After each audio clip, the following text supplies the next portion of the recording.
All right, welcome everybody to episode number 2 inside of the Preeminent Producer Podcast. It's good to have you guys here.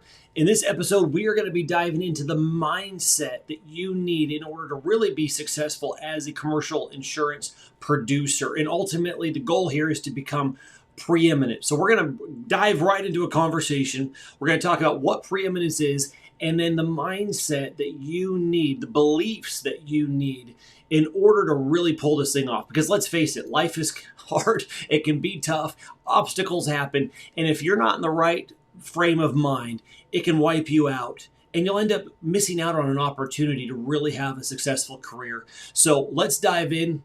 And here we go. Are you a commercial insurance producer struggling to stand out from the competition?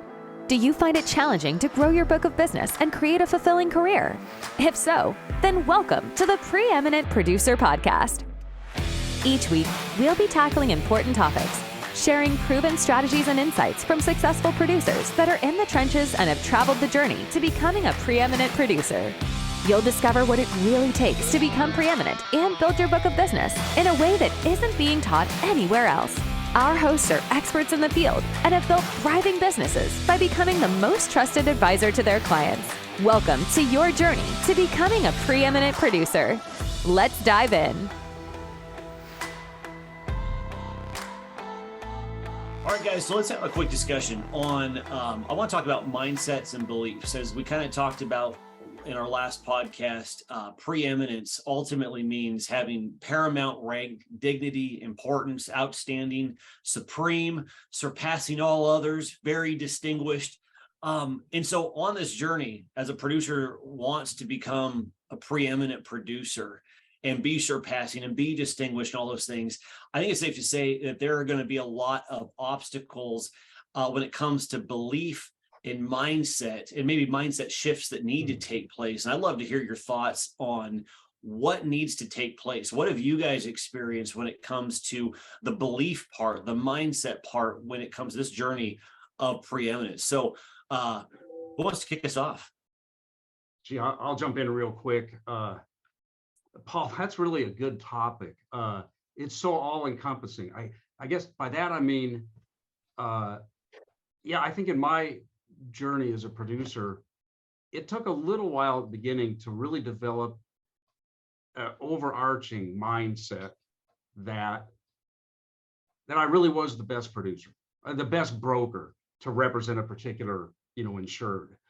And now you have to have legitimate reasons to think that, but if you can develop that mindset, it just impacts your entire approach, And I can remember early on one particular prospect that I was working on, and I really felt I was the best.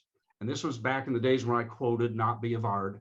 And I had presented my quote, and I was following up by phone, and just wasn't quite moving over the mark.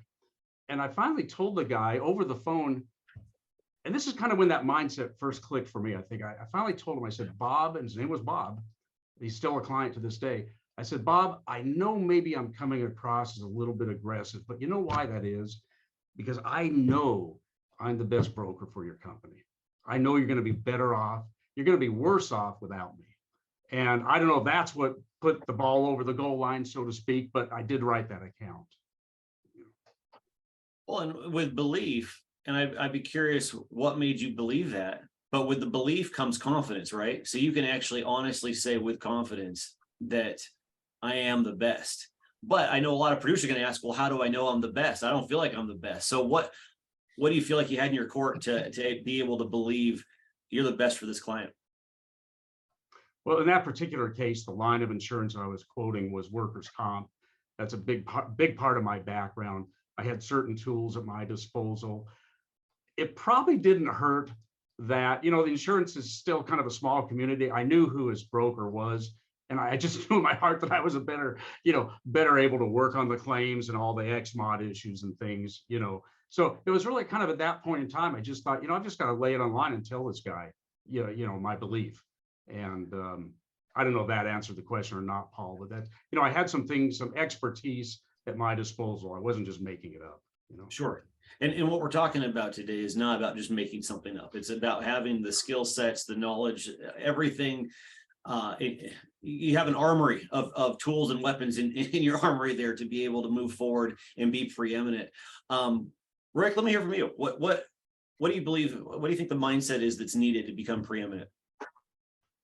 I think the mindset, excuse me, and the belief are kind of hand in hand for me.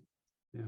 One of the first things that happened, you've got to believe that what you do makes a difference. And I know the insurance industry is greatly maligned and we're the butt of a lot of jokes. I get that. We all didn't sit around school and going, gee, when I grow up, I want to be in the insurance industry. We sort of land here. But after you land here, you've got to develop the idea, and it's not develop the idea because it really is a true fact that what we do is critically important. And I say this all the time. You know, the insurance industry, I think, is the oil that makes a lot of things go. People aren't willing to risk assets without insurance. You're not going to put up a $10 million building unless we have insurance. So what we do is critically important. I remember as a young producer, one of the first catastrophes that happened is I love architects and I wrote a lot of architect firms. And one of my buddies, who was an older guy, but a great architect, came in just frazzled and screaming and yelling into our office. He'd been sued for $1 million and he just didn't know what to do. And it was so fun to meet him in the lobby, grab the lawsuit papers from him and say, give me that. Now go back to your office and draw some more buildings that don't fall down. And it was, you could see that he said, you mean you're going to take it from here? And I said, yeah, Jim, I got this. This is what I do. This is what I do for you. You can now go back and concentrate on your business. We'll provide the attorney, we'll pay the attorney, we'll pay to the limits of the policy if we need to. That really cemented to me what I do is really, really important. And I believe that very much. I think there are a lot of mindsets. I think what we do is it's not easy. And I think we have to also develop the mindset is that if I'm going to be in this industry, and if I'm going to put the time in and I'm going to put all of this effort forward, let's be the very best we can be. Let's don't be average. Let's don't settle for average. Let's get a mindset and a belief that we need to have a Super Bowl career here. And with that saying also, with being the best producer, you know, especially for you rookie producers, are you the best, most qualified producer in your state? No, probably not. All you have to do is be the best producer in the fight. In other words, you just have to be better. You have to bring better solutions. You have to be better tools and really just answer your clients' concerns better than anybody else. Not the best agent in the world or in your state, just in that particular business. Makes sense. That's great. Christian, how about you? Yeah, I mean, I think that the mindset of becoming preeminent starts with really first having a winning attitude and an attitude that a mindset that you're the best. Now, how you get to that point, I think, is the journey of becoming preeminent. So you have the mindset that you're the best, but for example, when I go to see a prospect, I walk into that meeting as if I'm knowing in my mind, I'm going to come out with a new client or I'm not going to show up. It's the same mentality that Tiger Woods has when he enters a golf tournament, even after, having a new leg placed on himself after an accident. I mean, he says, I am here. And when asked, why are you here? Do you think you can win? I enter every tournament thinking I'm going to win or I'm not going to be here. Yeah. And to me, that mindset has got to be in a producer's brain if they're going to be the best. You have to see yourself. You have to, first of all, believe in yourself. You have to see yourself being the best and hitting that preeminent level. So, you know, again, I think as a new producer, I found myself, I remember feeling, questioning whether or not I belonged in the game. I'm going up against these, excuse me, Matt and Rick, these old farts. And my gosh, they probably know a lot more than me. And who am I to go think that I can compete with them? Well, the reality is, I don't care how long you've been in insurance, you don't know it all. So as a new producer, you need to swipe that from your brain. You belong to be there. Now the question is, what are you going to do better than the competition? So that's what I think, you need to get to.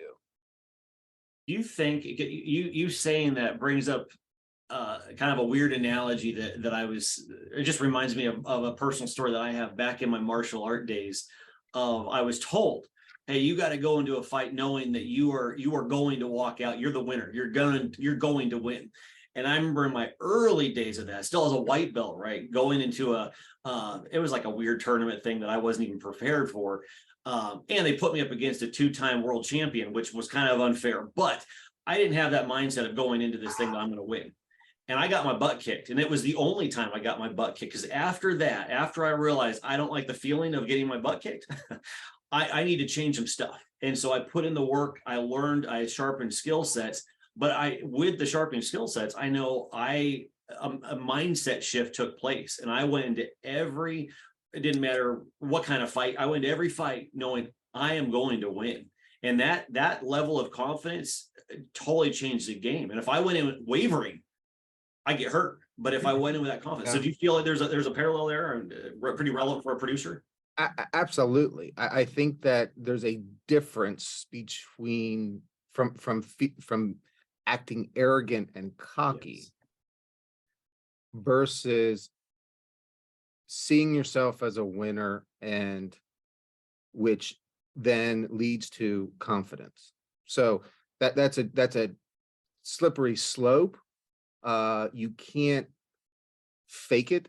Well, you can try, but if you're faking it, or you show a chink in your armor, you're not gonna win. And I think that's what you're saying, Paul, is you really, if it's an athletic competition, or if it's going after trying to land a new client, in either event, the person on the other end is going to see if you are not confident. They're gonna pick it up very quickly. They're gonna feel it, and they're gonna start questioning, am I even talking to the right person? So you have plenty of time to prove that you're the best, but it does start with that mindset of, if you don't think you're going to win, then don't play. I mean, that's what it boils down to. Mm-hmm. Oh, that's great. So Paul, when you got beat up so badly, did that 7th grader go on to become like a world champion? Well, that's a good question. I didn't like competitions too much. That wasn't really my thing because there was too many rules. But without a doubt, losing that match, that did something to me where I'm like, I never ever want to experience this again. Right. And I think it motivated me to put in the work, to sharpen skill sets, to listen to my teachers and instructors and what they're telling, the critiques they're telling me, and it made all the difference in the world. And I went through the ranks very quickly after that, for sure. Yeah.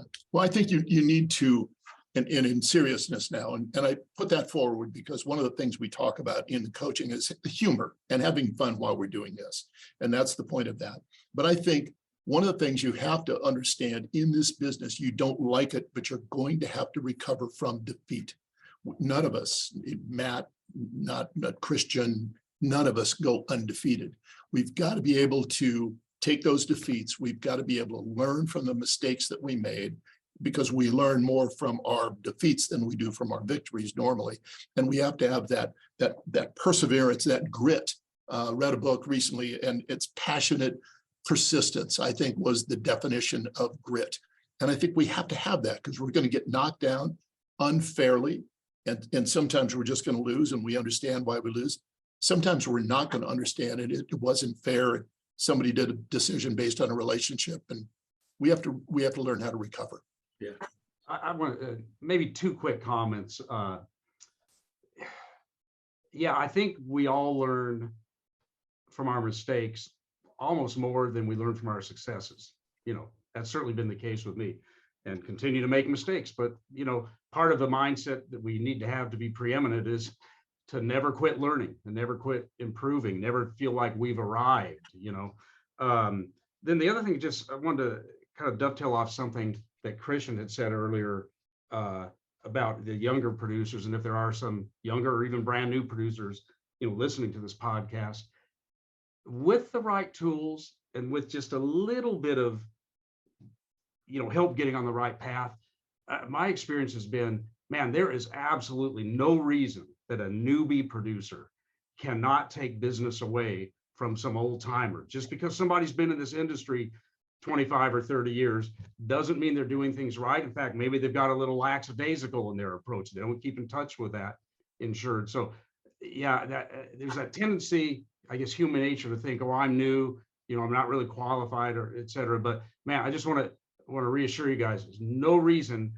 You get the right mindset, get the right tools, get the right training, right coaching, you can take business away from experienced producers.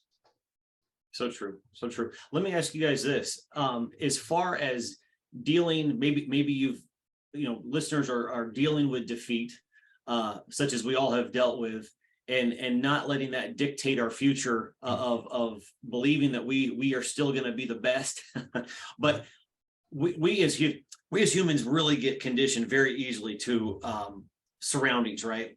And so if we see a lot of people doing something a certain way, we typically fall in line with that and start doing that.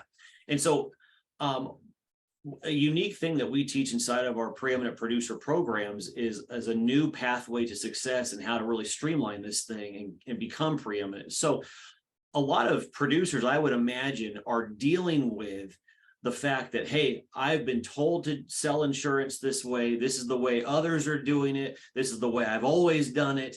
And I would imagine that's a pretty decent obstacle to get over. I mean, I think of Rick as an example. He's always the first that comes to mind when it comes to this example, because I'm sure it took something to say, hey, we're going to stop quoting because everyone else is quoting, and we're going to do something exactly the opposite.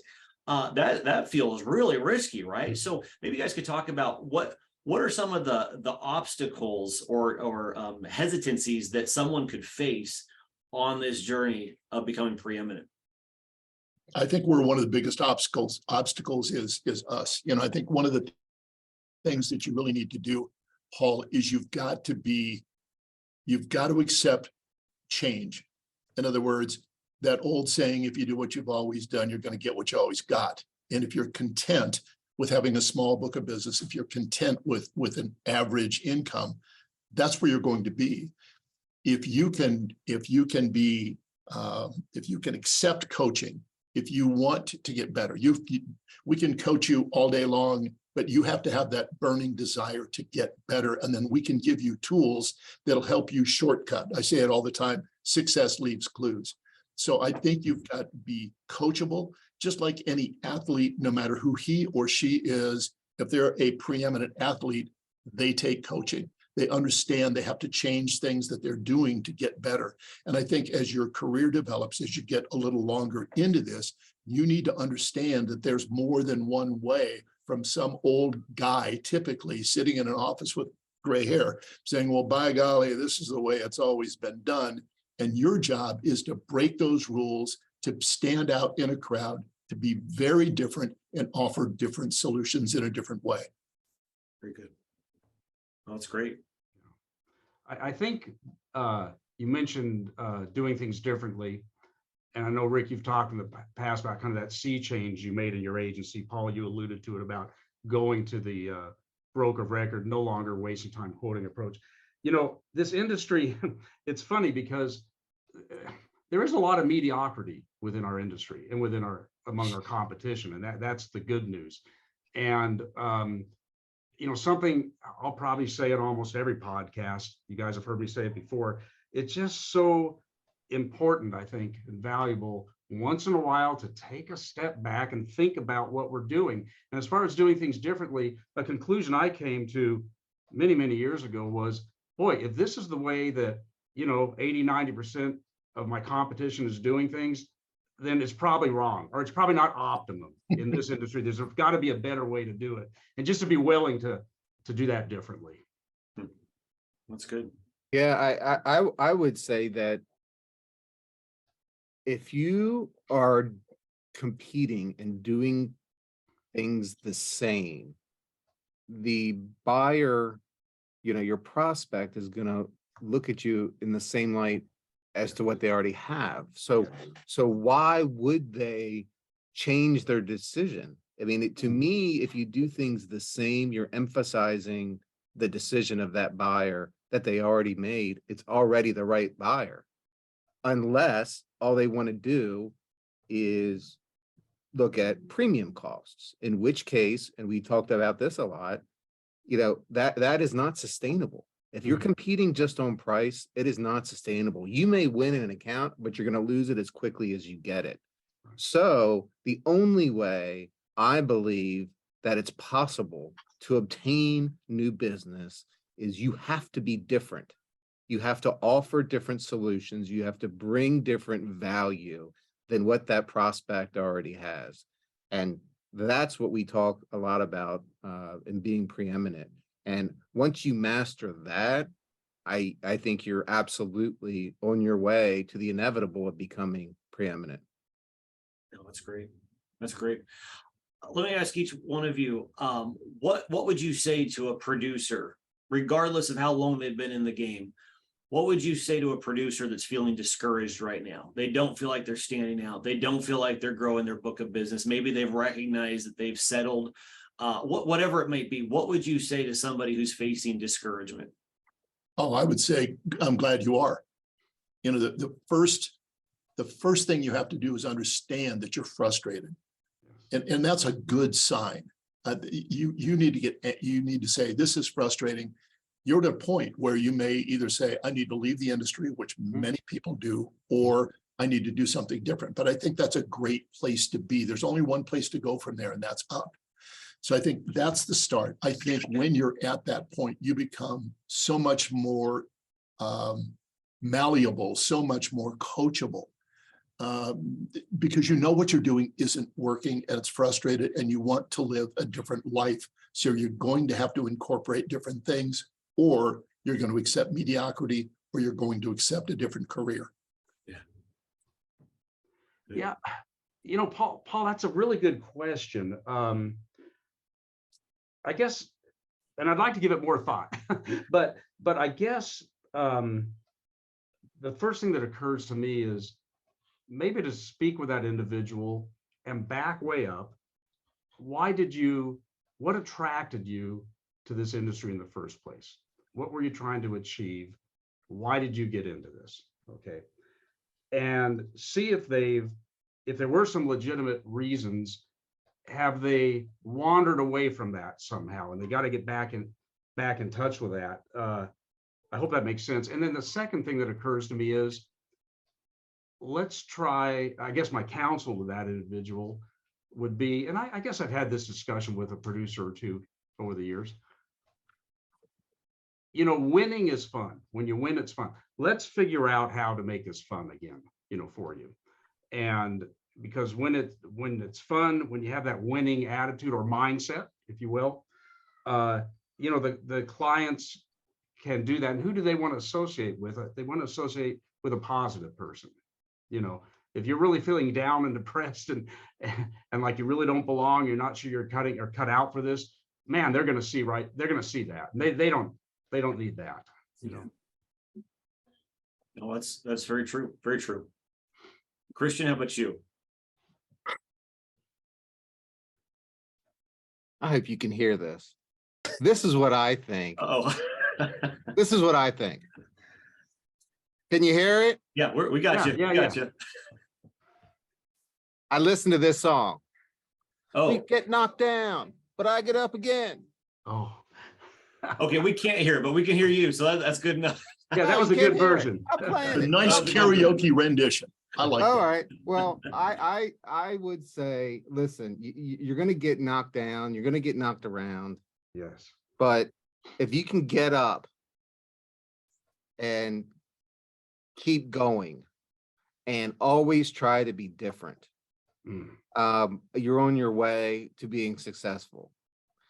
The key parts after that are, how do you implement it? And that's kind of what we talk about that a lot. So really, in all seriousness, if we talk about being preeminent and being the best, but Rick made a great point. We lose too. And you got to get up and get back in the game and keep going. And, you may find it's not right for you. It's not the right business for you. But if you're lucky enough to feel like it is and have success, it's a heck of a business to be in. I mean, it's a heck of a career. And we've all enjoyed success. And, we're super stoked to be able to share that and how we got there. That's great.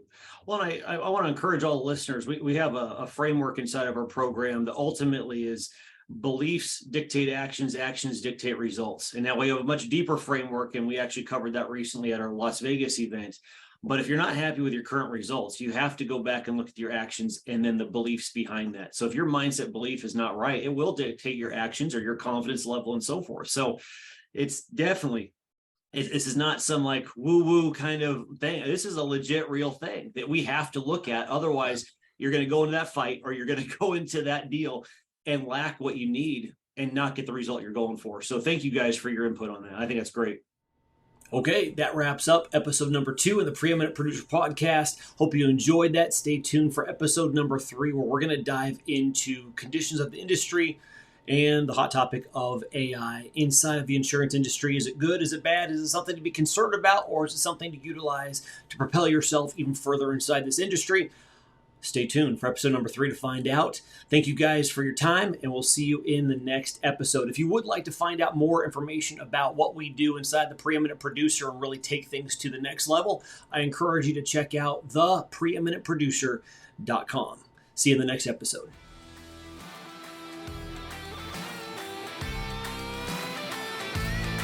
Thanks so much for joining us on this episode of the Preeminent Producer Podcast. If you're enjoying the show, please feel free to subscribe, rate, and leave a review wherever you listen to your podcasts.